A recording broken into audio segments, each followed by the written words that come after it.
بچوں کو دھوپ لگانے کے کیا فائدے ہیں؟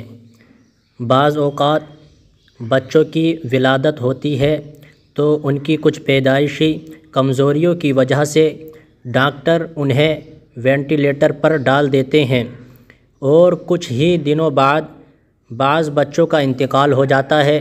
یہ ارشاد فرمائیں کہ حمل کے دوران کیا ایسی حفاظتی تدابیر اختیار کی جائیں کہ جس سے ان مسائل کا سامنا نہ کرنا پڑے، اور بچوں کو دھوپ لگانے کے حوالے سے کچھ مدنی پھول بھی بیان فرما دیجیے۔ تو امیر اہل سنت کا آپ اس سوال کا جواب سنیں کہ امیر اہل سنت نے اس کا کیا جواب دیا ہے۔ امیر اہل سنت فرماتے ہیں، ہمارے بچپن بلکہ جوانی میں بھی ایسا سننا دیکھنا یاد نہیں پڑتا، پہلے ایسے مسائل بہت کم ہوتے ہوں گے، اب یہ مسائل بہت ہو رہے ہیں۔ معلوم نہیں کہ بچہ وینٹیلیٹر یعنی سانس لینے کا مصنوعی آلے کے لائق ہوتا بھی ہے یا صرف پیسے نکلوانے کے لیے اس کو وینٹیلیٹر پر ڈال دیتے ہیں۔ اس معاملے میں ہر ڈاکٹر برا ہو یا ہر لیڈی ڈاکٹر بری ہو اور وہ خیانت کرے یہ ضروری نہیں، مگر دور بڑا نازک ہے اور ہر ایک کو پیسے کمانے کی حرص لگی ہوئی ہے۔ حمل کے دوران کی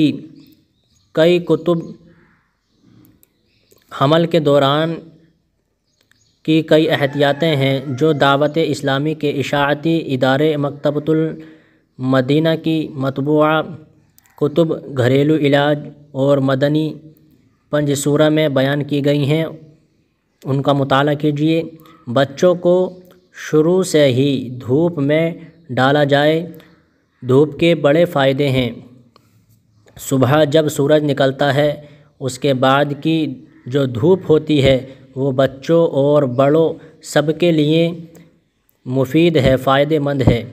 یوں ہی سورج ڈوبنے سے پہلے جو 15-20 منٹ ہوتے ہیں اس وقت کی دھوپ بھی بہت بہتر ہوتی ہے۔ اس دھوپ میں بچوں کو 15-20 منٹ کے لیے ڈال دیا جائے۔ آج کل لوگ بچوں کو دھوپ نہیں لگاتے، حالانکہ دھوپ بچوں کے لیے ضروری ہے، بالخصوص بچی کے لیے، کہ بچی کے جسم میں ایک ہڈی ہوتی ہے، اس کا تعلق بچے کی پیدائش سے ہوتا ہے۔ دھوپ نہ ملنے کی وجہ سے وہ ہڈی سکڑ جاتی ہے اور اس کی وجہ سے اس بچی کے ماں بنتے وقت آپریشن کی ضرورت پیش آتی ہے۔ یعنی کہ جب جو چھوٹی بچی ہوتی ہے جس کی پیدائش ہو جاتی ہے تو اس کو جو ہے دھوپ بہت فائدہ مند ہے اس کے لیے، اسے دھوپ میں لٹانا چاہیے، شام کی دھوپ میں اور صبح کی دھوپ میں، کیونکہ بچے کے لیے جو ہے بچے کے جسم میں ایک ہڈی ہوتی ہے، اس کا تعلق بچے کی پیدائش سے ہوتا ہے۔ دھوپ نہ ملنے کی وجہ سے وہ ہڈی سکڑ جاتی ہے اور اس کی وجہ سے اس بچی کے ماں بنتے وقت جو ہے آپریشن کی ضرورت پیش آتی ہے۔